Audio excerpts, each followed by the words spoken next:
Ada yang berubah di panggung kekuasaan dunia. Trump, yang dulu dielu-elukan Israel sebagai sahabat abadi, kini malah melangkah tanpa menoleh. Washington bergeser, dan Tel Aviv mulai gelisah. Apa yang sebenarnya terjadi?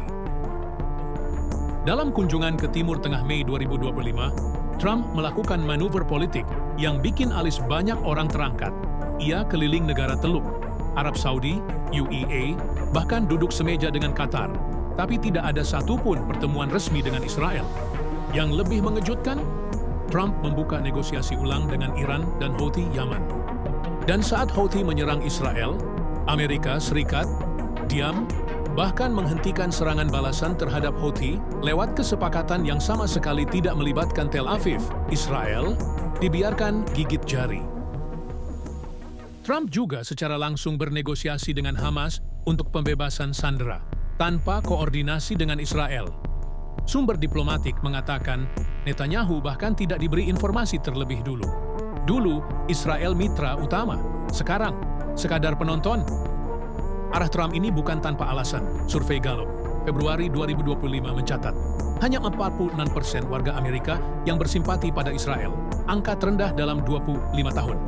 Simpati ke Palestina naik ke 33%. Pew Research mencatat hanya 10% Demokrat yang mendukung Israel, sementara 59% justru dukung Palestina. Mayoritas generasi muda juga merasa aksi militer Israel sudah terlalu brutal. Alasan lain, uang.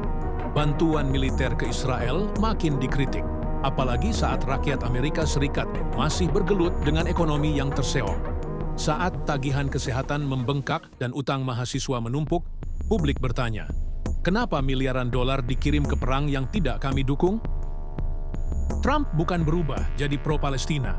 Dia pragmatis, mengikuti suara rakyat dan peluang dagang. Tapi bagi Israel, ini sinyal bahaya. Perlindungan abadi dari Washington mulai retak. Pertanyaannya, apakah ini awal dari isolasi internasional Israel? Dan apakah dunia mulai bersuara untuk Palestina? Setelah Amerika mulai menjauh, giliran Eropa bersuara, dan bukan sembarang negara. Prancis, salah satu poros utama Uni Eropa, kini tegas berdiri, mendukung kemerdekaan Palestina, dan siap meninjau ulang semua kerja sama dagang dengan Israel. Ini bukan gertakan, ini ancaman ekonomi yang nyata. Presiden Emmanuel Macron buka suara. Blokade Gaza harus diakhiri. Kami akan meninjau semua perjanjian dagang dengan Israel.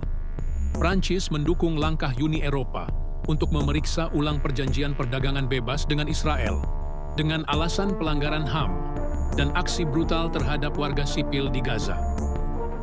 Uni Eropa selama ini dikenal netral, tapi tekanan dari publik Eropa membuat arah berubah. Di Spanyol, Irlandia, Belgia, bahkan Swedia, gerakan untuk mengakui negara Palestina makin kuat. Eropa mulai bicara soal boikot ekonomi, embargo senjata, dan sanksi dagang terhadap Israel. Jangan remehkan ancaman ini. Uni Eropa adalah mitra dagang kedua terbesar Israel, setelah Amerika. Jika kerjasama ini runtuh, ekspor Israel bisa ambruk, investasi asing terhambat, dan tekanan ekonomi akan menumpuk saat mereka masih berjibaku dengan perang di Gaza dan konflik dengan Lebanon serta Yaman. Barat tak lagi satu suara. Trump lebih memilih Iran dan Houthi, Prancis dan Eropa mendukung kemerdekaan Palestina. Bahkan rakyat Amerika Serikat mulai berbalik arah. Dan untuk pertama kalinya dalam puluhan tahun, Israel mulai merasa sendirian. Apakah ini awal dari isolasi global terhadap Israel atau hanya fase politik sesaat? Yang jelas, suara dunia mulai berubah. Palestina tak lagi dibungkam dan Israel tak lagi dipuja.